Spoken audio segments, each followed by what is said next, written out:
Hello বন্ধুরা, তো আজকে আমরা নিয়ে চলে এসেছি আবার একটা নতুন ভিডিও নিয়ে। এই ভিডিওতে বলবো আপনি এলআইসি করবেন না, কিন্তু কেন এলআইসি কেন করবেন না? কারণ দেখুন, এলআইসি হচ্ছে আপনি লাইফ ইন্স্যুরেন্স, মানে আপনি যদি মরে যান তবে আপনার লাভ হবে এলআইসিতে। কারণ এলআইসি ধরুন 10 বছরের একটা নিয়েছেন, যে 10 বছরে আপনি 1 লাখ টাকা দিতে থাকবেন প্রত্যেক বছরে, 10,000 করে দিয়ে 1 বছরে 1 লাখ টাকা দেবেন 10 বছরে। তো এবার আপনি 3 বছর দেওয়ার পর আপনি যদি মরে যান, তবে আপনাকে ওই 10 লাখ টাকা তারা দিয়ে দেবে। তাতে আপনার লাভ কি থাকছে, যে আপনি যদি মরে যান তাতেই আপনার লাভ, তার আগে লাভ নয়। কিন্তু আমি বলছি আজকে এসআইপি করতে। কিন্তু কেন এসআইপি কেন করবেন?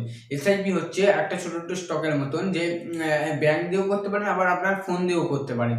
তো ব্যাংকে ধরুন করলেন বা যেখানে করলেন, এটাও হচ্ছে এসআইপি মানে এলআইসির মতন, যে 10 বছর ধরুন 1 লাখ টাকা দিচ্ছেন প্রত্যেক বছর কিছু কিছু করে, দিয়ে 10 বছরে 1 লাখ টাকা দিলেন। এবার ওই 10 বছর পর যখন 1 লাখ টাকাটা ওইটা তুলতে গেলেন, তখন দেখলেন 1,30,000 হয়ে গেছে। আবার ধরুন এইরকমই করলেন, 10 বছর পর 5 লাখ টাকা দিলেন, আবার 5 লাখ টাকাটা হয়ে যাবে 10 বছর যখন তুলবেন তখন 7 লাখ হয়ে যাবে। এরকম যত আপনি টাকার পরিমাণ বাড়াবেন, এখানে তত টাকার পরিমাণ বাড়বে।